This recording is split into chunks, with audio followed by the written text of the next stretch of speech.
자, 이제 개발 관리. 잠깐만, 우리 아까 들었죠 여기. 여러분 이렇게 해도 잘 안 보이죠 여기. 개발 관리 여기 이쪽 개발 관리 보도록 합시다. 또 이제 행정학 선생님들 책에는 이게 능력 개발 또는 능력 발전 이렇게 되어 있습니다. 근데 영어로 develop 그죠? 영어로 development가 소프트웨어를 뜻해. 소프트웨어를 이렇게 올려주는 걸 말합니다. 아시겠죠? 우리나라에서는 그냥 개발, 발전 이렇게 하는데 정확하게 표현한 요거죠. 요게 정확한 표현이죠. 그죠? 소프트웨어를 높여주는 거는 개발입니다. 됐습니다. 디벨롭먼트라는 뜻이죠. 인적 자원의 교육 개발 관리 됐습니다. 직교 평경 기억나시죠? 직교 평경 직무 관리. 직무 분석을 통해서 직무 평가를 하고 직무 설계를 했다는 거죠. 직무 분석은 직무 정보를 수집하는 일련의 과정을 말하죠. 그래서 직무 명세서, 직무 기술서하고 직무 명세서, 그죠? 직무 기술서는 직무의 이름이나 명칭을 말한다면, 직무 명세서는 직무 수행에 필요한 스펙, 이른바 자격 요건을 의미하죠. 직무 평가는 상대적 차이를 나누는 과정이죠. 넘어가시죠. 전통적인 직무 설계는 분업의 원리에 따라서 그죠? 수직 분화도 높고 수평 분화도 높은 상태를 말합니다. 여기 밑에 조금 제가 그림을 그릴 수 있을지 모르겠는데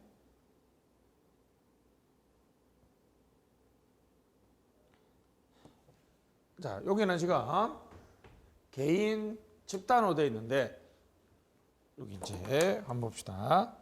요건 이제 수평적인 분화를 말하고요. 이쪽은 당연히 높겠죠. 이쪽은 당연히 낮겠죠. 그리고 여기는 당연히 수직, 아이고, 칸이 넘어가서 잘 안 써지네요. 그죠? 이제 수직 분화를 말하는데 여기가 높고 여기가 낮겠죠. 자, 그래서 1번, 2, 4분면, 3, 4분면, 4, 4분면이 있는데요. 요거는 개인 차원입니다. 개인에게 직무를 설계할 때 자, 1번은 수직 분화와 수평 분화가 다 높은 경우죠. 이 경우에는 단순 반복 업무입니다.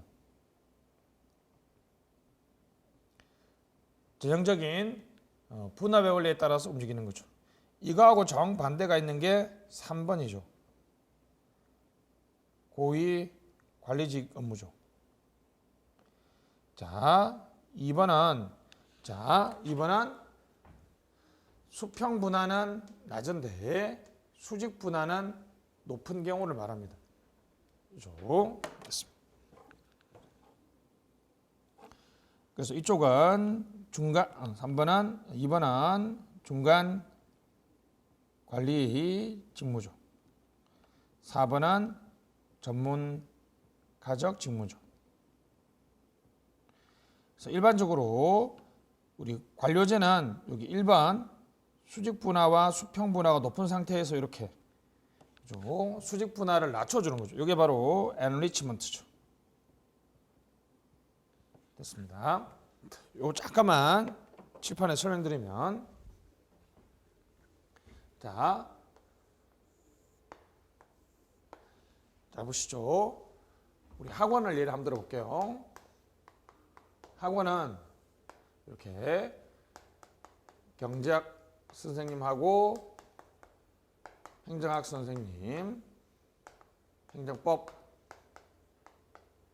이렇게 지금 나누는 것은 수평 분화죠. 이렇게 나누는 수평 분화인데 근데 더 나눌 수도 있어요. 예를 들면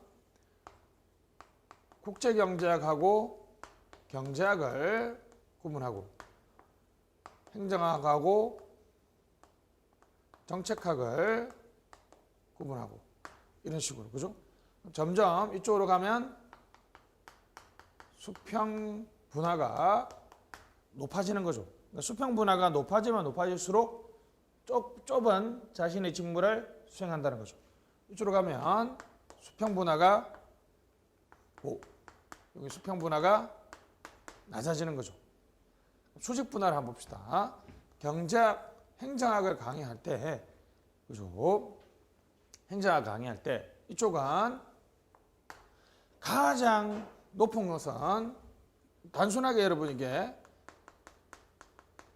객관식 문제라고 가정했을 때 채점하는 것보다는 문제를 만드는 것이 좀 더 중요하죠. 난이도가 높잖아요. 그죠? 문제를 만드는 것보다는 강의를 하는 것.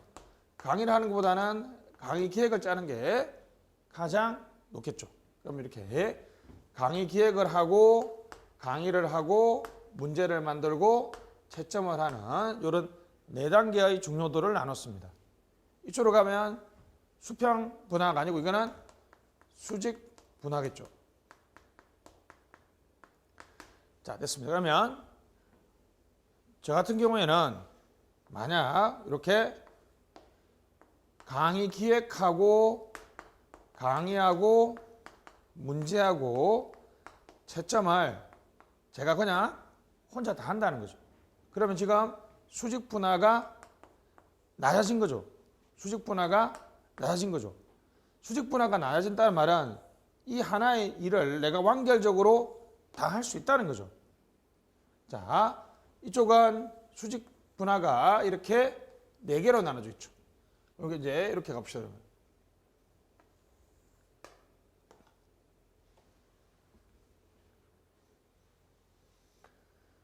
수평 분화, 수직 분화.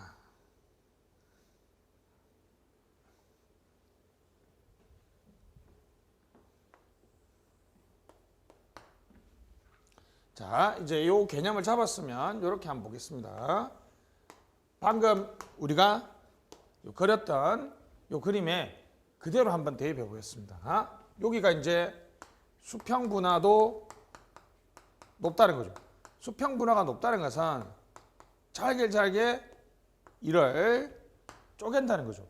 분화의 원리가 높아진다는 거죠. 아마 근데 여기는 수직 분화도 높다는 것은 상명하복의 계층제가 엄청 많이 만들어져 있다는 거죠. 여기가 바로 이런 식으로 되어 있는 거죠. 다시 갑시다. 채점하는 게 중요도가 가장 낮고요. 문제를 만드는 게 그 다음이고 강의를 하는 게 조금 어렵고 강의를 기획하거나 결정하는 것이 가장 중요도가 높지만 질적인 결정이죠. 자, 그러면 이쪽으로 한번 가볼까요? 수평 분화가 높다가 수평 분화가 낮아진다는 거죠. 그러면 이제 이런 식이죠. 경제학하고 국경을 지금 맞죠? 경제학하고 국경을 나눠서 했는데 이제 하나로 나눠서 하고 행정학하고 정책학을 나눠서 했는데 이제 행정학하고 정책학을 같이 하는 거죠. 근데 수평 분화만 나눴지 수직 분화 하나, 둘, 셋 이거는 전혀 변화가 없죠. 이렇게 가보시죠. 이렇게 가보면 수직 분화를 낮춰주는 거니까 이런 식이 되겠죠. 세 과목이죠. 이렇게 4과목이니까 이렇게 됐습니다. 그러면 국경, 경제학, 행정학, 정책학 이렇게 되어 있습니다. 그러니까 이제는 한 분야에서 채점하고 문제 만들고 강의하고 강의 기획을 다 하는 거죠. 이쪽은 수직 분화를 낮춰. 근데 수평 분화는 이렇게 하나, 둘, 셋, 4개로 나눠진데 그대로죠. 그럼 요거는 뭐겠어요? 이거죠. 요 한 칸만 한 사람이 하는 직무면 이 사람은 그죠? 이 학원의 모든 직무를 다 책임지고 있죠. 바로 원장님이죠. 원장님은 수직 분화도 낮고 수평 분화도 낮은 상태죠. 자, 이렇게 가면 상명하복의 계층제라는 단순한 명령, 지시, 복종의 관계가 아니라 이제 한 분야의 전문가가 되면 한 분야의 전문가라는 것이 문제를 만들고 채점을 하고 강의를 기획하고 하는 일들을 다 할 수 있다는 거죠. 바로 여기가 전문가적 직무입니다. 전문가적 직무라는 것은 이제 아시겠죠? 수평 분화는 어느 정도 높지만 수직 분화는 낮다는 거죠. 자, 여기는 수직 분화와 수평 분화가 모두 낮으니까 고위 관리 직무죠. 여기는 수직 분화는 여전하지만 수평 분화는 낮다는 거죠. 여기 이제 그러니까 무슨 얘기예요? 행정학 채점하는 애가 경제학 정책학 채점하는 애끼리 서로 이제 같이 여기 한 명 있던 게 이렇게 같이 들어와 있으니까 내가 너 거 얘기하면 네가 나 거 채점한다는 거죠. 로테이션이죠, 로테이션. 직무 교차나 직무 순환을 의미합니다. 됐죠? 그래서 이것만 기억하시죠. 전문가적 직무라는 것은 수평 분화는 높지만 수직 분화는 낮은 경우죠. 한 분야, 즉 한 분야의 전문가라고 얘기하면 그 분야에서 할 수 있는 모든 것들을 다 할 수 있어야지 전문가라고 얘기할 수 있겠죠. 그러니까 여기를 하려면 이렇게 낮아지는 것을 enrich라고 그러죠. 더 많은 권한과 책임을 주는 것을 enrich라고 그러고 이쪽은 양을 늘렸죠. enlarge죠. 그래서 전통적인 분업의 원리, 수직 분화와 수평 분화가 높은 경우에서 수직 분화를 낮춰주는 거, 더 많은 권한과 책임을 주는 거죠. 이제 채점하는 사람한테 문제도 만들고, 문제를 만드는 사람한테 강의도 하고, 강의도 시키고, 강의 기획까지 시키는 것, 더 많은 권한과 책임을 주는 것. 이쪽은 로테이션이죠. 채점하는 애들끼리 서로 일을 교차하는 거죠. 그럼 이걸 자 바꿔봅시다. 이제 집단 차원에서 한번 바꿔볼게요. 여기가 가로 개인 집단 여기죠. 개인 집단. 암기 노트에 있는 요가 똑같이 하려고 지금 하고 있습니다. 이제 이쪽은 수평 수직이죠. 여기가 수평 수직이 되겠습니다. 됐습니다. 이건 당연히 수평 낮춰주는 거니까 enlargement죠. 여기는 enrichment죠. 수직 분할을 낮춰주는 건 Y쪽 여기 수직 분할을 낮추는 이렇게 수직 쪽으로 왔다 갔다 하죠. 수평 쪽으로 왔다 갔다 합니다. 자, 개인 수평 요거죠. 바로 enlargement죠. enlargement. 직무 확대라고 합니다. 요걸 집단 차원에, 조직 전체 차원에 하면 로테이션이죠. 방금 얘기했던 것처럼 요게 이제 집단으로 가면 요 일과 내 일을 서로 맞교환하는 로테이션. 직무 순환. 우리 흔히 순환 보직이라고 얘기하는. 이렇게 안 하고 이제 이렇게 한 사람이 하는 일이 이렇게 세 개면 이런 식으로 A가 하는 일을 하고 B가 하는 일에 여기 교집합이 있죠. 여기 오버랩핑, 오버랩. 이건 직무 교차라 그럽니다. 이렇게 하는 거는 로테이션이죠. 하여튼 비슷합니다. 하여튼 수직적으로 조정해 주는 거. 이걸 오버래핑이라고 그러고. 자, 여기가 enrich죠. 개인적 차원에서 더 많은 권한과 책임을 주는 것을 enrichment라고. 이걸 집단 차원에 하면 자율팀이죠. 준이라는 단어를 붙입니다. 완전한 자율팀이 아니라 준자율적인 작업팀을 통해서 업무를 수행하도록 하는 방식이 바람직한 거죠. 예를 들면 난제, 비구 영교, 비구조적이고 영속적이며 교차적인 문제는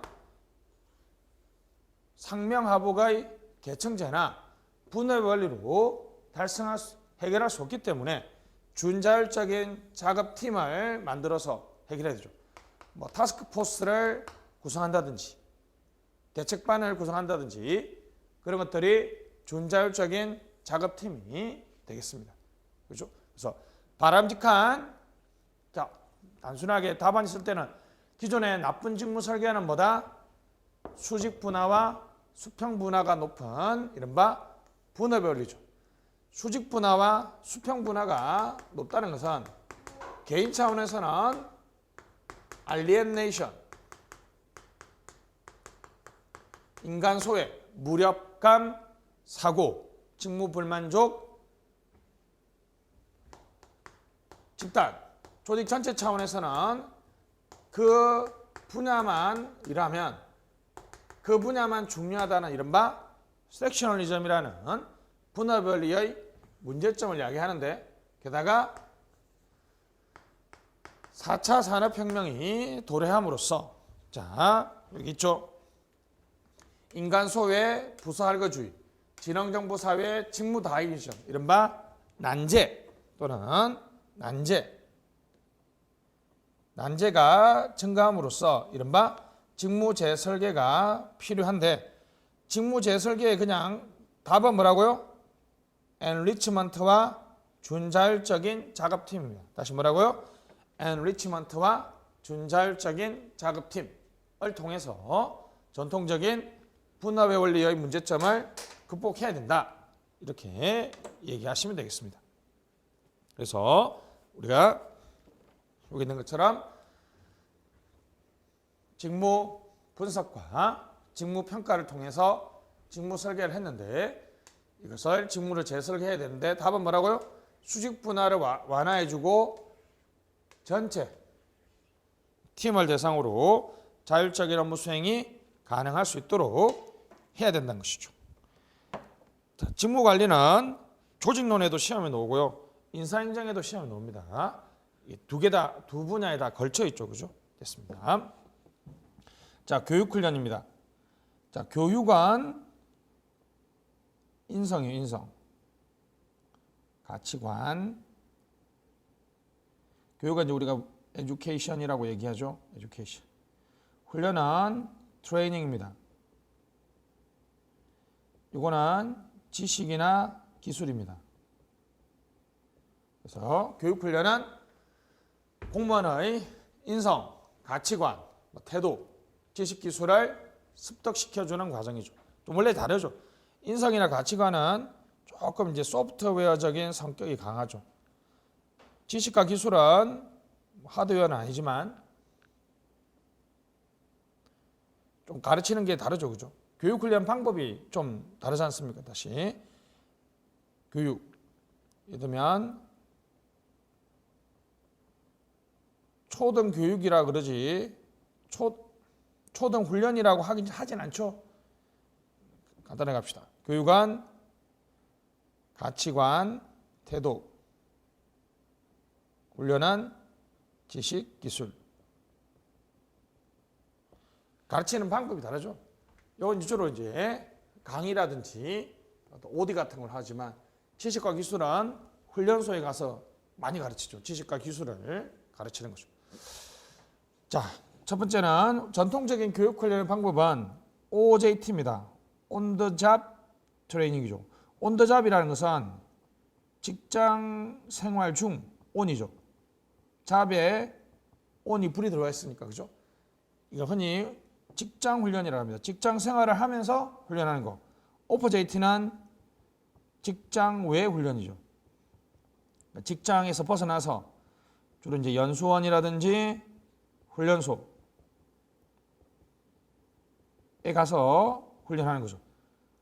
그래서 이제 인턴, 실무지도, 순환 근무, 멘토링 이런 것들이 OJT의 대표적인 방식이고, OPJT는 직장의 훈련, 보통 이제 강의를 많이 하죠. 시청각, 사례 연구, OD, 감수성 훈련이라든지 과정 상담이라든지 이런 것들이 전형적인 OD가 되겠습니다. 됐습니다. 간단하게 보시면 되겠습니다. 이건 이제 시험에 잘 안 나오죠, 그죠? 원래 전통적으로는 우리 OPJT가 훨씬 많았죠. 왜냐하면 OPJT는 한 번에 많은 사람을 교육훈련 할 수 있고요. 전문적인 교관, 그리고 이게 중요하죠. 업무 능력 벗어나서, 그죠? 내가 일을 하면 교육훈련을 잘 못하잖아요, 그죠?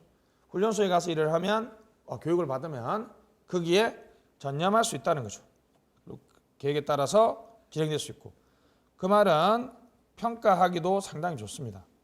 평가도 용이하죠. 똑같은 강사가 똑같은 내용을 가르쳤으니까 평가하기도 편하죠. 근데 역시 훈련이 실제적이지 않습니다. 훈련이 실제적이지 않고요. 너무 이론적인 실무하고 좀 괴리되어 있다. 많은 인원이 오면 비용이 엄청 많이 들고요. 그리고 실제로는 교육훈련에 잘 안 오려고 그러죠. 왜냐하면 한 사람이 한 부서에 한 사람이 교육훈련 받으러 가면 다른 사람이 그 일을 떠안아야 되니까 교육훈련 가는 걸 썩 좋아하지 않습니다. 그래서 이제 온더잡 트레이닝이 등장했는데 넘어가시죠. 요거보다는 최근에는 이 OJT와 OPJT를 동시에 국하는 이른바 역량 기반 교육훈련, 역량 교육훈련이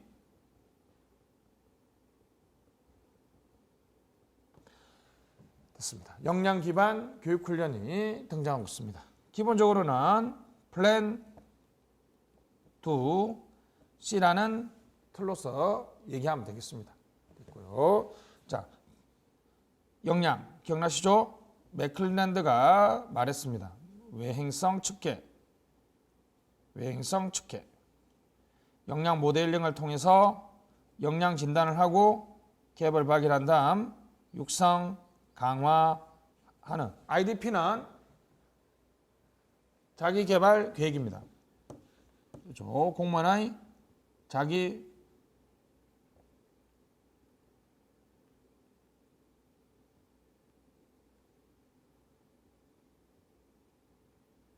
개발 계획 Individual Development Plan입니다. 인사혁신처에서 사용하는 용어인데 여러분이 답안지에 적어주면 좀 찾아본 느낌이 있죠, 그죠? 자기 개발 계획과 연계시켜주는 거죠. 역량 모델링 기억나시죠? 역량 모델링은 4가지 방법이 있죠. 행동 사건, 면접, 역량 사전, 역량 메뉴, 전문가 자문법.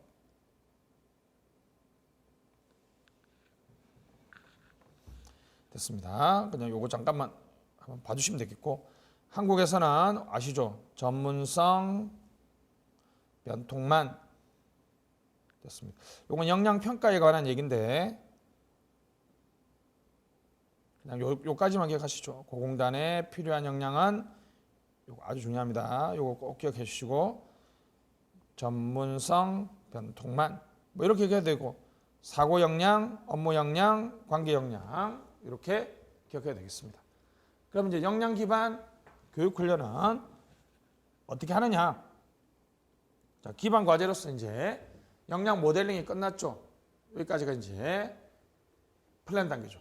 2에서는 역량 차이를 진단하고 개발 확인하고 육성하는 거죠. 여기까지가 2의 단계고, 그리고 IDP와 연계해서 보상을 강화하는 그 단계까지, 그죠? 됐습니다. 여기까지 다시 한번 해볼게요. 여기까지가 플랜이죠. 역량 진단, 역량 육성 증진까지가 2 단계고, IDP와 연계하고 뭐 보상하고 활용하는 요 단계가 여기가 C. 그래서 이제 잠깐만 요 지워야 되겠습니다. 됐습니다. plan to C. plan to C. 위에 이제 써놨죠, 이렇게. plan to C. 됐습니다. 뭐 역량 모델링 방법은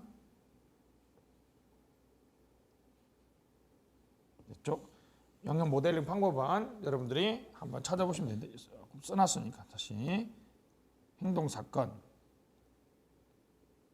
면접 역량 사전 너무 방만하니까 기능별 부서별로 메뉴 전문가 자문법 그렇습니다. 네 가지 방법이 있고요. 자, 액션 러닝입니다. 액션 러닝은 핵심 단어가 바로 요거죠. 리얼 프로블럼. 비기술적이고 요거 다 좀 중요합니다. 비기술적이고 전반에 걸쳐 있으며 어려운 문제. 가장 대표적인 게 서울시 노숙자 문제. 여기 나와 있죠. SK그룹의 중국 진출. 롯데마트의 SSM 규제 돌파. 이런 것이죠. 액션 러닝은 가르치는 반대는 배우는 축적은 목표 달성 전달은 문제 해결 강의실은 현장에서 배경이죠. 현실적 배경 액션 러닝이 등장한 현실적 배경이고 이론적 배경은 조직의 미비전을 달성하기 위한 것이니까 SHRM 또는 전략적 관리, 전략 관리 등과 연계해서 얘기할 수 있을 것 같습니다. 똑같이 봅시다. Plan to C. Plan to C. 계획, 목적, 수요조사. 2에서는 내용, 방법, 유형, 과정. C에서는 평가, 보상, 활용. 됐습니다. 그래서 전통적 교육 훈련은 전형적인 OPJT입니다. OPJT. 대규모, 획일적이고 공급자 위주. 그래서 나 있죠. 가르치는 지식 축적, 지식 전달, 강의실에서 하는 교육 훈련 위주. 액션 러닝은 미비전을 정립해서 그것을 달성할 수 있는 적극적인 리더십. 자, 리얼 프로블럼. 자, 예를 들어 보겠습니다. 가장 예를 많이 드는 게 이런 거죠. 예를 들면, 자, 노숙자 문제는 실업, 일자리죠. 일자리 문제와 건강, 주거. 일단은 노숙자 문제를 해결하기 위해서는 딱 처음으로 봤을 때, 아, 이거 쉽게 해결되지 않는구나. 그리고 일자리, 건강, 주거, 그 다음에 복지 등 전 분야에 걸쳐 있습니다. 아, 쉽게 해결할 수 없고 조직 전 분야에 걸쳐 있죠. 그러면 이 문제를 해결하기 위해서는 일자리, 주거, 건강, 복지 분야에 다양한 사람들이 2명씩, 그죠? 다양성과 중복성을 갖춘 팀이 학습팀, 교육팀으로 구성되어야 되겠죠. 그러면 1팀, A팀이라고, B팀, C팀, D, E. 요 각 교육팀에는 일자리 2명, 건강 2명, 주거 2명, 복지 2명, 이런 교육훈련 참가자들이 참가해서 서로 이제 스스로 이 중요합니다. 질의응답을 하고 성찰을 한다는 거죠. 일자리만 주면 되지 않습니까? 아, 일자리 주면 이 사람들이 그 일만 하고 끝나는 게 아니고 가서 밤에 잠을 자야지. 주거 문제는 이렇게 해야 된다 그러고 그러면 서로가 질의응답 성찰을 하면서 아주 좋은 실천 대안을 스스로 만들어내고요. 근데 교육생들만 모여서 교육훈련 하니까 난관에 봉착할 수 있습니다. 그랬을 때는 강사가 아니라 패슐레이트, 강사가 아니라 패슐레이트가 필요하다는 거죠. 자, 일단은 뭐만 기억하면 돼요? 요게 가장 핵심입니다. 다시 뭐라고요? 리얼 프로블럼. 다시 뭐라고요? 리얼 프로블럼. 비기술적이고 조직 전반에 걸쳐 있고 비전과 직결되며 쉽게 해결되지 않는 그런 문제. 그러니까 다양성과 중복성을 갖춘 학습팀을 구성하죠. 다양성과 중복성을 갖춘 학습팀을 구성해서 그들 간에 질의응답을 하고 성찰을 한다는 거죠. 그리고 대안을 만들어내죠. 난관에 봉착했을 때는 변화 촉진자, 강사가 아니라 누구요? 변화 촉진자, 강사가 아니다. 강사가 아니라 변화 촉진자. 그러니까 현장에 가서 노숙자들하고 상담도 해보고 대화도 해본다는 거죠. 스스로 알아서 문제를 해결해 나가는 일련의 과정. 그래서 조직 비전과 전략을 구현할 수 있습니다. 실천 대안을 만들어낼 수 있습니다. 됐습니다. 자, 가시죠. 쉽게. 액션 러닝은 뭐라고요? 리얼 프로블럼. 자, 갑시다. 뭐라고요? 리얼 프로블럼을 만들어냅니다. 비기술적이죠. 쉽게 해결할 수 없어요. 조직 전반에 걸쳐 있죠. 비전과 직결되는 문제입니다. 조직 전반에 걸쳐 있으니까 다양성과 중복성을 갖춘 팀을 구성하고 질의응답, 성찰을 합니다. 난관에 봉착했을 때는 변화 촉진자가 도와주고 그래서 실천 대안을 창출해낸다는 거죠. 이러한 일련의 과정. 액션 러닝은 뭐라고요? 조직 비전과 직결되고 비기술적이며 쉽게 해결할 수 없고 조직 전반에 걸친 문제를 설정하고 이 문제를 해결하기 위해서 다양성과 중복성을 갖춘 학습팀을 구축한 다음 그 학습팀이 스스로 현장에 방문하기도 하고 질의응답, 성찰을 통해서 문제를 해결, 대안을 만들어내가고 그 과정에서 난관에 봉착했을 때 변화 촉진자가 도와주는 교육훈련, 이른바 액션 러닝입니다. 액션 러닝. 그래서 문제를 제대로 이해하려면 여기 리얼 프로블럼을 이것을 이해하는 것이 가장 중요하겠습니다. 리얼 프로블럼을 얘기하는 것. 이것만 되면 다양성과 중복성 갖춘 팀, 질의응답 성찰, 난관은 변화 촉진자, 대안을 만들어낸다. 이렇게 자연스럽게 연결할 수 있을 것 같습니다. 자, 인사평가입니다. 인사평가. 민간 기업에서는 인사고과라고 얘기하고요. 정확한 거는 이제 평정이죠. 인사평정입니다. 평정. 학문적 용어는 평정이죠. 어프레이절, 어세스먼트라고 하기도 합니다. 이것도 이제 평가죠. 이거는 이제 정책 평가. 보통은 평가는 여기 있네요. 보통은 이 평가는 어떤 제도나 어떤 객관적인 대상을 말하고요. 평정이란 단어, 어프레이저는 인간의 어떤 내적인 것과 인간이 한 행동을 평가하는 것을 우리가 평정이라고 하죠. 이 두 개는 주관성이 많이 개입합니다. 근데 이런 건 필요 없고요. 자, 그래서 인사고과, 인사평정, 인사평가는 이제 다 같은 말입니다. 됐습니다. 실력도 오케이 됩니다. 실적, 능력, 태도. 실력도 다시 뭐라고요? 실적과 능력과 태도를 검정 기록 활용하려는 일련의 과정을 인사평가라고 얘기합니다. 전통적인 인사평가는 여기 이제 플랜이죠. 플랜.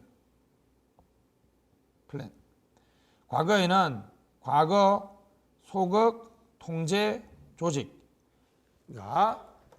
1년 동안에 얼마나 일 잘했는지를 평가를 해가지고 성과급을 주고 승진을 시키는 즉 조직, 과거 소극 통제 목적이라면 그게 아니라 1년 동안 늘 이렇게 봤는데 네가 이런 게 부족하더라. 자, 미래에 너가 더 발전하기 위해서는 이런 것들이 필요하겠다. 그래서 미래의 너의 잠재력을 높여주고 적극 개발 개인 목적을 같이 가져야 된다는 거죠. 자, 인사평가의 목적이 과거, 나쁜 거, 소극, 통제, 조직, 미래, 적극, 개발, 개인. 하나만 외우면 되겠습니다. 자, 그래서 우리나라에서 실제로 하고 있는 인사평가 일반직의 얘기죠. 성과 계약을 맺어서 평가한다. 평가. 근무 성적을 평가한다. 평가. 됐죠?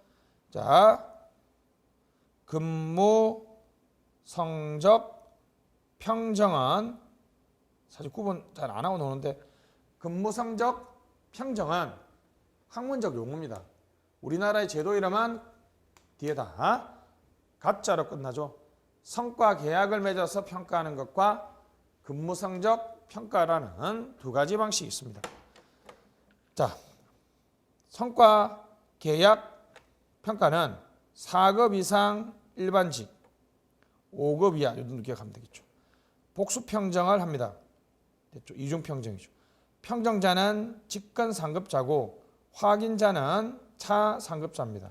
그러니까 이중 평정, 복수 평정을 한다는 거죠. 자, 2에서는 평가의 내용인데 여기는 요 단어만 기억하면 돼요. 무슨 계약을 체결한다? 성과 계약을 체결하는데 정보업무평가법에 있는 성과관리 시행계획을 활용합니다. 성과관리 시행계획을 활용하죠. 자, 여기는 실력도라고 제가 외웠던 것이 바로 이것 때문이죠. 실적과 능력은 기본 항목 50대 50으로 하고요. 태도는 무슨 항목이다? 자율 항목입니다. 반영하면 10%. 그래서 if 태도 10. 앞으로 그냥 빨리 강의하기 위해서 입태 10, 입태 10. 실력은 기본 항목. 무조건 다 모든 부처가 다 측정해야 된다는 것이고 태도라는 항목을 측정할 때는 10%의 자율 범위 내에서 한다는 거죠. 하는 데도 있고 하지 않는 데도 있겠죠. 됐습니다. 그리고 요 밑에는 1번부터 4번은 양자가 동일합니다. 1회 이상의 성과 면담. 아주 중요하죠. 1회 이상의 성과 면담. 이걸 통해서 이제 참여적 인사평가가 되고 수용성을 높일 수 있어야 됩니다. 이거 똑같죠. 참여적이면서도 수용성을 높일 수 있어야 된다는 거죠. 자, 등급은 부처 자율인데 최소 3등급. 왜냐하면 상대 평가를 해야 되기 때문입니다. 우수, 미흡. 2등급은 상대 평가가 아니죠. 우수, 미흡이라고 되어 있지만 통과, 미통과가 똑같잖아요. 그러니까 상, 중, 화 이렇게 최소 3등급이 되어 있어야지만이 상대 평가를 할 수 있겠죠. 자, 그 다음에 도표의 강제 배분, 도표의 강제 배분, 도표의 강제 배분. 도표식의 강제 배분하면 역산제와 헬로 이펙트, 역산제와 헬로 이펙트, 후광 효과가 엄청나게 많이 나타나죠. 자, 성과급 미지급은 10%. 1년에 한 번 하고 1년에 2번 합니다. 자, 원할 때만 공개해줘요. 다시 뭐라고요? 원할 때만 공개합니다. 이걸 우리가 소극 공개라고 합니다. 소극 공개. 전면 공개를 발표했었는데 지금 안 하고 있습니다. 요까지. 다시 무슨 공개? 소극 공개. 이 신청한 확인자. 이 신청에 대한 불복은 금평위원회에서 하지만 이런 거 필요 없고요. 소청 심사가 안 됩니다. 여러분들 학점에 대해서 소청 심사가 안 되는 것처럼 여기도 소청 심사가 되지 않습니다. 자, 활용한 방금 봤던 것처럼 성과 연봉 직업에 활용하고 여기는 승진 후보자 명부에 80에서 95%, 미직업은 10%라 그랬죠. 여기도 미직업은 10%입니다. 됐습니다. 이 내용을 여러분들이 잘 암기해야 되는데 그냥 이 두 개를 통으로 하나로 암기하시면 됩니다. 그래서 뭐가 나오든 그냥 비교하면서 써내려가면 되죠. 핵심만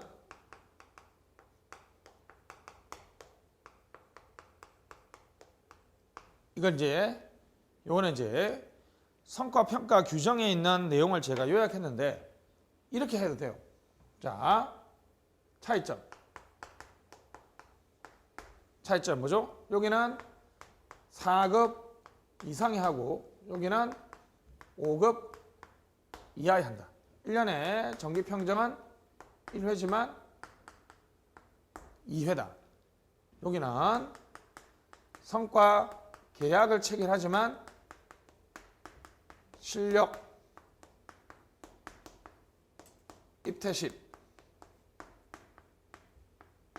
뭔지 아시겠죠? 그렇죠. 그리고 여기는 승진 후보자 명부에 80에서 95% 반영한다는 거죠.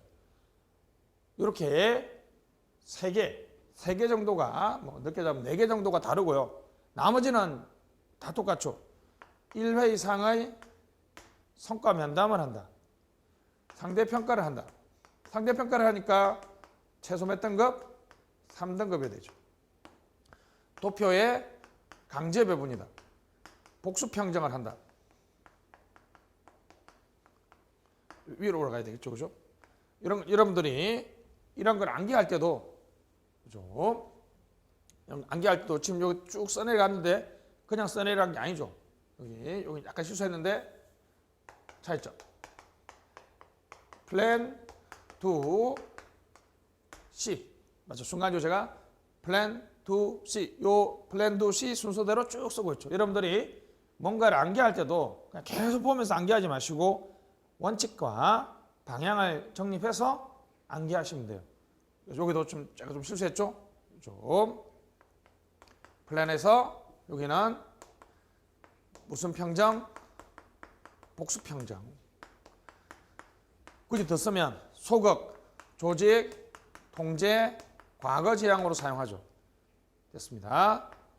1회 이상의 성과 면담, 등급은 3등급, 도표의 강제 배분, 복수 적었으니까 넘어가고 그 다음에 소극 공개를 하고 소청은 안 된다.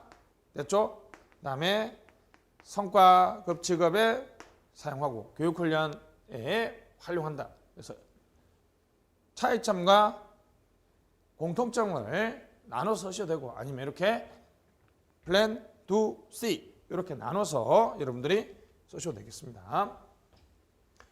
이거 조금 외워야 됩니다. 시험에 나왔죠. 뭐가 나왔냐면 2010년에 시험에 나왔던 게 바로 이거죠. 금평에서의 오류. 이게 2010년에 시험에 나왔습니다. 실제로 우리나라 금평의 가장 큰 문제가 이거죠. 신뢰성과 수용성을 떨어뜨리는 결정적인 거죠.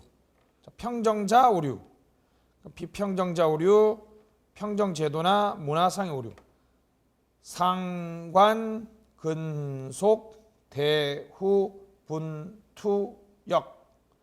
요거는 나중에 공부하실 때 사례를 무조건 쓰면 되겠습니다. 상동적 오류는 편견, 우리나라에서 말하는 건 지역이죠, 지역. 논리적 오류는 생산량.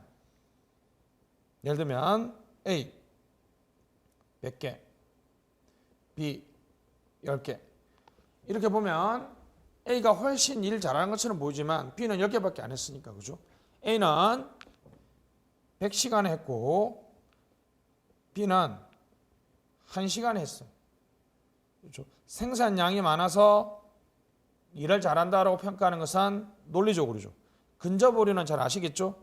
최근의 것을 높게 평가하는 것이죠. 기속 요인은 우리가 흔히 말하는 학벌이라든지 그렇죠? 타고난 기속적 요인에 따라서 평가하는 거죠. 대비 오류는 전체가 아니라 앞에 것과 비교하는 것이고 후광 요가는 아시죠? 용모 성신.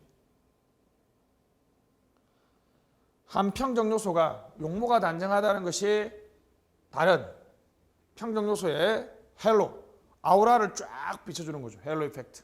용모 단정하면 성실하다라고 평가하는 것이 헬로 이펙트죠. 분포 오류는 관대와 집중화, 엄격화는 뭐 설명하지 않을 거고요. 투사는 자신의 감정을 투사하는 거죠. 기러기 아빠가 기러기 아빠를 평가할 때 이분은 아주 즐거운데 이분은 아주 슬프다고 자신의 감정을 투사하는 것이 투사오류죠. 역산제는 자 보세요. 역산제는 갑을 병이 있으면 실, 역, 도로 해가지고 이렇게 평정해서 결국 갑이 1등, 을이 2등, 병이 상등이다. 이것이 우리가 흔히 아는 바람직한 평정의 순서인데 우리나라에서는 승진을 시키기 위해서 병을 먼저 1등을 줘요. 그리고 거기에 맞춰서 이렇게 거꾸로, 그죠? 병의 점수를 주기 시작하는 거죠. 그러니까 이렇게 바람직한 평정의 역 반대 방향으로 계산하니까 역산제죠. 됐죠? 역산제는 설명을 했으니까 연공서열 때문에 우리나라에서 많이 일어나는데 간단하게 갑시다. 역산제는 뭐라고요? 먼저 순위를 정하고 거기에 맞춰서 평정하는 방식. 또 나와야 될 단어가 뭐라고요? 연공서열이죠. 연공서열에 맞춰 먼저 순위를 정하고 거기에 맞춰서 평정하는 거죠. 우리나라에서 가장 심각한 평정 오류라고 지적하고 있죠. 자, 피평정자들도 뭐 주관의 투사, 불만, 인지부조화 등이 있습니다. 우리나라에서 뭐 권위주의 문화나 평정을 꺼리는 문화 등은 인사평정의 발전을 어렵게 하죠. 평정 오류를 시정하기 위해서는 뭐 평정자 훈련을 해야 되고 평정자 훈련의 이제 끝판왕이 AI, 인공지능을 활용하는 평정이죠. 정말 편견이라든지 편견, 상동 오류, 논리적 오류, 근접 오류, 기속 오류, 대비 오류 이런 것들이 하나도 없을 수도 있겠죠. 평정 지표를 보다 객관화시키거나 피평정자의 참여, 그렇죠. 성과 면담을 통해서 합의를 하면 돼요. 그죠? 합의를 해서 하면 너 뭘 평가할까? 언제 평가할까? 이런 식으로 합의를 해주면 수용성이 아주 높아지겠죠. 역산제를 막기 위해서는 나쁜 항목을 강제로 선택하게 하는 강제 선택법과 연공서열 지수와 평가 편향성 지수, 요거는 인사혁신처가 하겠다라고 발표는 했는데 그 뒤로 뭐 개발하는지는 저도 잘 모르겠습니다. 그냥 이런 걸 개발하려고 하고 있다라고 해주면 돼요. 알았죠? 됐습니다. 굳이 하나 더 말씀드리면 예를 들면 승진 같은 경우에는 좀 더 객관적인 것이 필요하기 때문에 실적 지표를 조금 강조해주는 방식, 그리고 개발, 교육이나 개발을 위한 평가를 위해서는 능력 지표나 좀 주관적인 태도 지표를 좀 더 강조해주는 그러한 평정이 필요하다. 목적별 평가입니다. 그렇죠? 예를 들면 승진은 보다 이제 객관적인 실적 지표로 평가를 하고 교육훈련이나 개발은 능력이나 태도 지표로 평가하는 목적에 따라서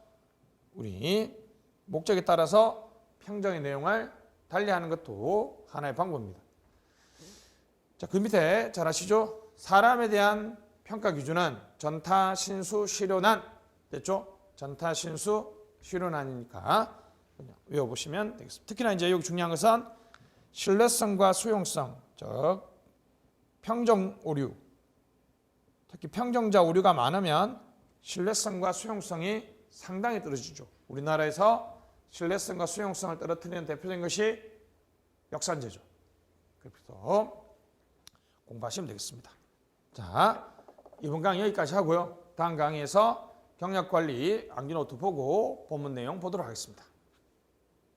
수고하셨습니다.